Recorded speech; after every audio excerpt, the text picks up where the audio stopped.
अगर लोगों को ऐसा लगता है कि ट्रिपलिंग में मैंने जो किरदार किया मैं बिल्कुल वैसा इंसान हूँ, जो परमानेंट रूममेट में किरदार किया मैं वैसा इंसान हूँ, या तो ये एक अच्छी बात है कि उन्हें लगता है कि मैं वही शख्स हूँ। पर सैडली मैं उतना वैसा शख्स नहीं हूँ। देखिए, जब बात होती है एक्टर्स की तो हम ये भी देखते हैं कि वो कितने वर्सेटाइल है। वर्सेटाइल मतलब किस किस तरह के रोल्स कर सकते हैं, किस किस तरह के किरदार निभा सकते हैं। लेकिन आज पंजाब केसरी नवोदय टाइम्स में जो हमारे खास मेहमान है ना, ये हर लिहाज से वर्सेटाइल है। ये अलग अलग रोल्स तो निभा ही सकते हैं, अक्रॉस प्लेटफॉर्म्स निभा सकते हैं।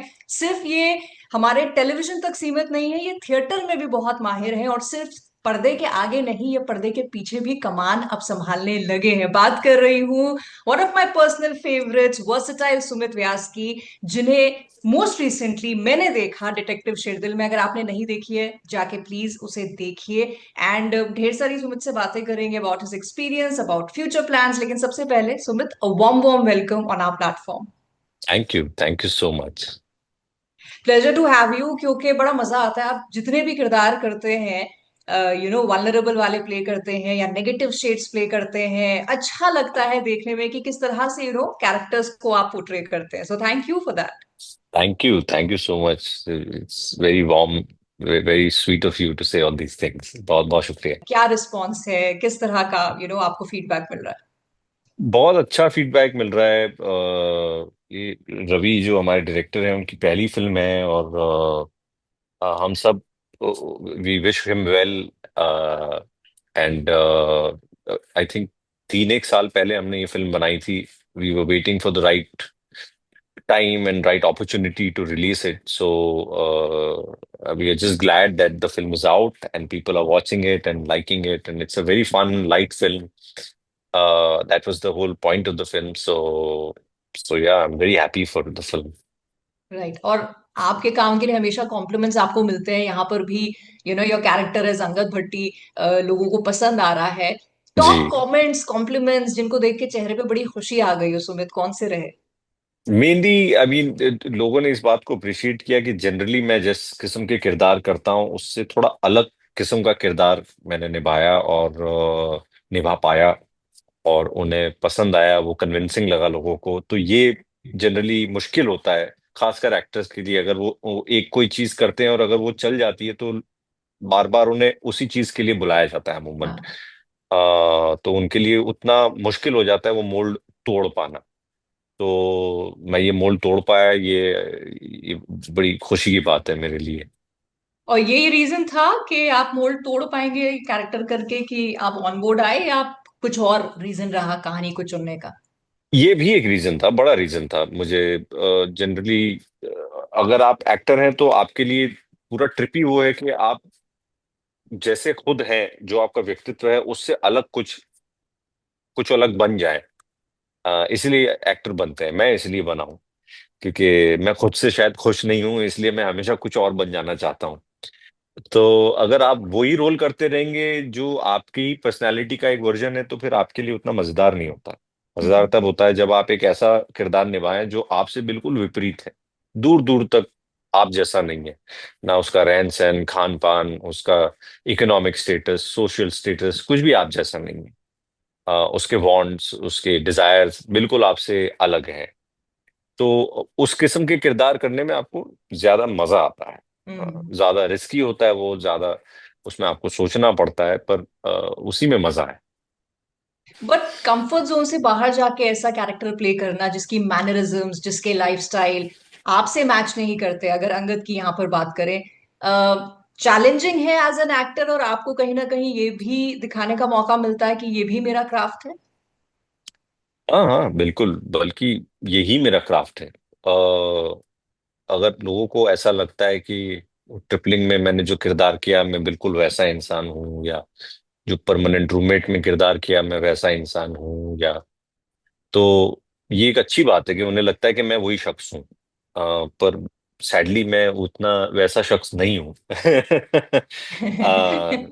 तो वही किसी भी किरदार की विक्ट्री है कि जब लोगों को लगने लगता है कि अरे ये आदमी जो है ना, ये बिल्कुल वैसा ही है जैसी एक्टिंग इसने की है। हाँ। हाँ, तो ये चैलेंजिंग है। पर यही मेरे काम का जो है उसका रस इसी में है। बट सुमित, ऐसे में आपका प्रोसेस क्या होता है कि इस कदर आप कन्विंसिंगली वो कैरेक्टर प्ले करते हैं जो आपकी सुमित की पर्सनालिटी से बिल्कुल अलग है, पर इतनी कन्विंसिंगली प्ले किया कि हमें लगा अंगद ये सुमित तो ऐसे ही होंगे। कोई प्रोसेस रहता है, कोई बैक स्टोरी आप अपने माइंड में क्रिएट करते हैं, क्या रहता है ऐसे किरदार प्ले करने का प्रोसेस? बहुत सारी चीजें होती है। आप एक एक बैक स्टोरी बनाते हैं कि अगर एक खास किस्म से इंसान बिहेव कर रहा है तो क्यों ऐसा बिहेव कर रहा है, क्या उसके हालात रहे होंगे, क्या उसका जीवन रहा होगा, कहाँ पे उसको डिसअपॉइंटमेंट या सक्सेस मिला होगा जिससे उसे लगा कि मैं ऐसा जीवन जीता हूं तो वो मेरे लिए मजेदार होगा। तो वो सारी छोटे छोटे होमवर्क्स आप जरूर करते हैं। और फिर हर किरदार का आप एक सुर होता है, आप वो समझने की कोशिश करते हैं कि अच्छा ये इसका सुर है, ये this is what ticks him. And once you find that then it's easy to build a character around that. Right. अब बात करते हैं जॉनर की, बिकॉज एज ऑडियंस लोगों का one of the favourite genre है murder mysteries, whodunits, जिसमें अपने आप को भी वो एक डिटेक्टिव की तरह इन्वॉल्व समझ लेते हैं।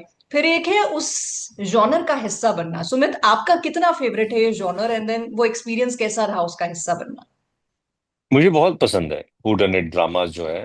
वो हिचकॉक के टाइम की फिल्मों से लेकर अब तक मुझे बहुत मजा आता है ऐसी फिल्में देखने में। अंत तक आप खुद ही गेस करते रहते हैं कि यार ये होगा, नहीं मुझे लगता है ये होगा, नहीं इसने किया होगा, वो किया। तो और in a way it is also very light. हालांकि we are talking about a murder and this and that, but it's the stories are told in a way that it's not grave or gruesome. Hmm. So उस लिहाज से वो काफी एक audience friendly genre भी है। तो मुझे I quite enjoy whodunit dramas, watching them and this time doing them. Right. अच्छा, जिन लोगों ने अभी तक नहीं देखी उनके लिए मैं स्पॉइल नहीं करूंगी, but I am just reminded कि बमन से जब बात हुई थी तो उन्होंने बोला कि ये हु डन इट्स का बाप है। और उस वक्त मुझे लग रहा था अरे क्या मतलब अपनी फिल्म को प्रमोट करने के लिए शायद हाँ एज हाँ। एन एक्टर वो बोल रहे हैं, पर देखने के बाद मुझे रियली लगा कि है। एंड आई आगे बोलूंगी तो शायद मैं ज्यादा रिवील कर दूंगी उन लोगों के लिए जिन्होंने नहीं देखी है। बट टेल मी कि एज एन एक्टर आपको स्क्रिप्ट पता है, आपको पता है अंत तक क्या होना है, लेकिन उस मोमेंट में ऑडियंस के लिए आप वो रिवील ना करें, तो ये एज एन एक्टर कैसा रहता है? बिकॉज अगर मैं हूं, मुझे कोई चीज पहले पता है तो अंदर रखना मेरे लिए तो बड़ा मुश्किल होगा। आपके जी, लिए कैसा रहता है? इस पर्टिकुलर फिल्म में थैंकफुली इस कैरेक्टर के लिए वो मिस्ट्री नहीं थी। तो उस लिए, और मैं जनरली पूरी स्क्रिप्ट पढ़ता हूँ। I think that is our job. That's why we are paid, so that we act like we don't know anything. तो वो आई थिंक वो करते करते ओवर द इयर्स आप सीख जाते हैं, है ना। राइट, वो तो फिर क्राफ्ट की महारत है आपकी। But ji on that note, इस फिल्म में इतने कमाल के एक्टर्स हैं, जी आपके को स्टार्स हैं जिनके साथ आपने स्क्रीन स्पेस शेयर की है। हाउ वाज जी। It working with these people? It was great. It was one of the bigger reasons why I wanted to do the film. क्योंकि मैं बहुत एडमायर करता हूँ बमन सर के काम को, रत्ना जी के काम को, दिलजीत को। तो इन लोगों के साथ काम करने का मौका मिले तो आपकी खुशकिस्मती है। तो मैं और मिलके और भी ज्यादा अच्छा लगा। कभी हम्म। कभी ऐसा भी होता है कि आप किसी को बहुत पसंद करते हो और मिलके उतना मजा नहीं आता है। पर इस केस में मुझे इन सभी से मिलके बहुत अच्छा लगा। जितना मैंने सोचा था, ज्यूम किया था ये कैसे होंगे लोग, उससे और भी बेहतर निकले वो। बमन सर के साथ हमने काफी वक्त बिताया वहाँ बुडापेस्ट में। हर दूसरे तीसरे दिन वो कह देते थे कि चलो अपन बाहर चलते हैं, वहां खा के आते हैं, वो बहुत अच्छी जगह है, वहां घूम के आते हैं। रत्ना मैम के साथ हमने बहुत अच्छा वक्त बिताया। और वो इतने सालों से मैं उनका काम भी देख रहा हूँ। तो ये पहला वाकया था जब हम साथ में काम कर रहे थे। और बहुत ही अद्भुत एक्ट्रेस है, कलाकार है, बहुत अद्भुत इंसान है वो। तो मजा आया बहुत। राइट। अच्छा, ये हमने जो देखा फिल्म में एक एडिटेड वर्जन देखा जो फाइनेस्ट होगा, जो एक ऑडियंस के लिए रखा गया। बट ये सब शूट करने के लिए बहुत सारा एनजी शॉट्स होते हैं, बिहाइंड द सीन्स होते हैं, जो ऑडियंस तक पहुंच नहीं पाता क्योंकि हर फिल्म की मेकिंग नहीं होती है। सुमित, हम्म। कोई बिहाइंड द सीन्स हैं जो आपको याद है, you have in your memory till now? बहुत सारे हैं। I think Diljit, I mean मुझे हमेशा से पता था वो बहुत पॉपुलर हैं और उनका बहुत नाम है। पर हम लोग हंगरी में एक बिल्डिंग में शूट कर रहे थे, तो वहां पे बुडापेस्ट में कुछ इंडियंस भी थे। तो हम थोड़ी देर के लिए नीचे उतरे कॉफी वॉफी पीने के लिए, तो वो सब वहाँ रुके हुए थे। तो फिर वो मुझसे मिले, फिर वो बमन सर से मिले, उन्होंने तस्वीरें खिंचाई, वो सारा हुआ। बहुत अच्छा लगा कि यार यहाँ पे भी हमारे लोग हैं और हमारा काम देखते हैं ये सब। फिर हम ऊपर चले गए, फिर रात को आए हम 8-9 बजे, तब तक वो लोग वहीं खड़े थे। बल्कि और बहुत सारे इंडियन जमा हुए थे, क्योंकि उन रात तक उन्होंने दिलजीत का इंतजार किया ओह माय गॉड। कि वो आएंगे नीचे तो वो मिलेंगे। और वो आया, फिर वो मिला उनसे सबसे, और फिर गया। तो बहुत क्या कह सकते हैं, बहुत बड़ा अचीवमेंट है ये। It's one of the biggest stars that we have of our country, and it's a very proud moment for all of us. Right, global sensation. He's quite a star. Right.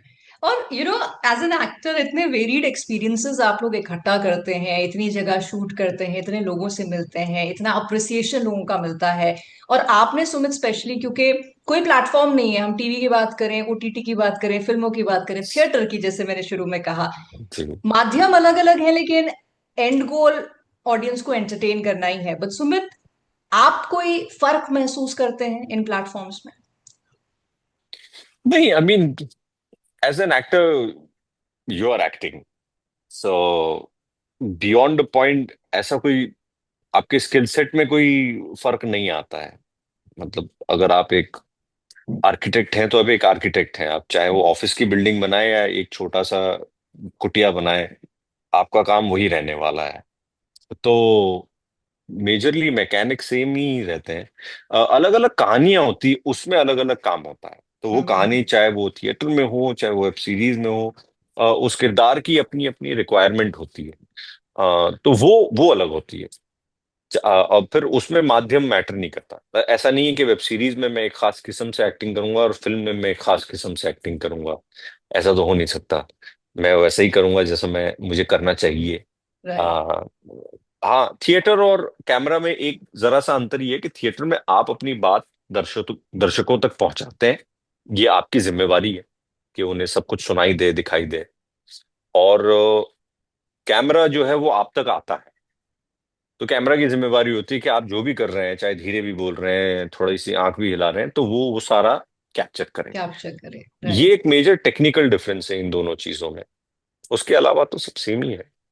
Right. और एक और चीज जो मुझे लगती है, theatre, जब audience के बतौर बताऊंगी कि हमें इंस्टेंट कनेक्शन एक एक्टर के साथ में फील होता है कि वो जी। ऊपर स्टेज पे, हम नीचे हैं, ताली बजानी है, सीटी बजानी है, नहीं कुछ पसंद आ रहा, वो वहीं पे सब कुछ शेयर हो जाता है। जी। वर्सेस अगर हम एक पर्दे के गैप के बीच में हैं, जहां आप पीछे परफॉर्म कर रहे हैं, हम आगे देख रहे हैं, तो वो शायद फिर टीआरपीस के जरिए या कमेंट्स एंड कॉम्प्लीमेंट्स के जरिए पता चलता है।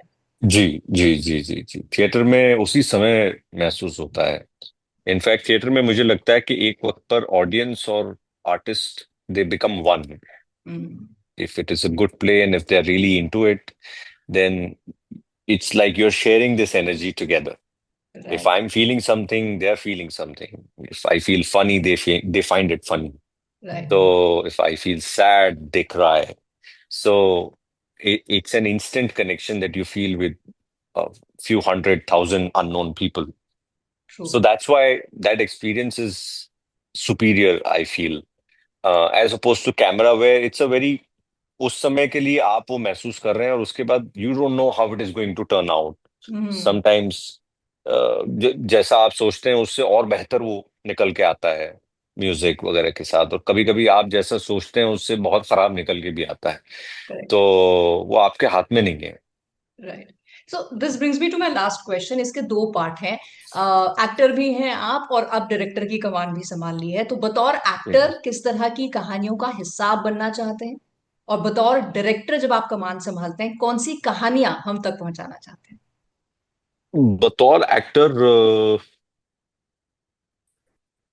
मुझे I want to do more serious stuff. मैंने एक काफी सारी कॉमेडीज और उस किस्म की चीजें की हैं पास्ट में, और मुझे बहुत मजा भी आया वो करके। But I am not feeling funny last couple of okay. Years. I don't feel funny. तो I think it is time that I find more somber things to do. I'll be able to do justice to them because that's what I feel. Right. And as a director, I'm open to doing everything. I want to do action, I want to do suspense, I want to do horror. It's a very interesting medium. I hope we get to do more of that. I want to do a love story, a young love story. बहुत समय से मेरा मन है writing something also. So देखते हैं. Hopefully it'll shape up. Yes, touch wood and fingers cross to that and wishing you all the Thank luck you. As an actor. जो काम आप हमारे सामने लाते हैं या फिर बतौर डायरेक्टर आप हमें एंटरटेन करते हैं, wishing you good luck for all those endeavours Sumit, and thank you so much मुझसे बात करने के लिए। Thank you. Thank you so much.